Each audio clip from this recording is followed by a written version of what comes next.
problem following John. Good afternoon. My name is Rochelle Becker, and I'm the Executive Director of the Alliance for Nuclear Responsibility. I've been working on issues surrounding Diablo Canyon for over 40 years. 30 years, I tried to work within the NRC framework, hoping that the NRC would finally do its job.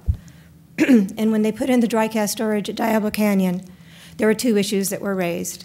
One was security. Our hearings were 9/11/02, and the other one was updated seismic studies. The Nuclear Regulatory Commission turned us down on both issues. The Mothers for Peace had to raise $100,000 and took the NRC to court and won. But they had no money to take the NRC to court on seismic issues. It was then, in 2004, that I left a group that I thought very highly of, but who didn't want to look at the state and what the state's jurisdiction was. They wanted to stay with the NRC, which is in charge of safety. And the state of California is in charge of our economics and the reliability of our energy sources. It is your turn to trust, but verify. When we didn't do that during construction, we ended up with $4 billion in cost overruns and years of delays. We are not trying to stop anything, but post 9/11, post Fukushima, post a new discovery of a shoreline fault that obviously didn't just pop up, and PG&E's been doing seismic studies for quite some time, and the USGS found the shoreline fault, it's time for other eyes to look at this. PG&E said that they would include Dr. Hamilton's scope on oath, under oath at the Public Utilities Commission. We have been before the Energy Commission, the Coastal Commission, the Public Utilities Commission, the Water Board, the State Lands Commission, the legislature. We often are the only conduit between your sister agencies. We don't see anyone, and if they are from the PUC, raise your hand here.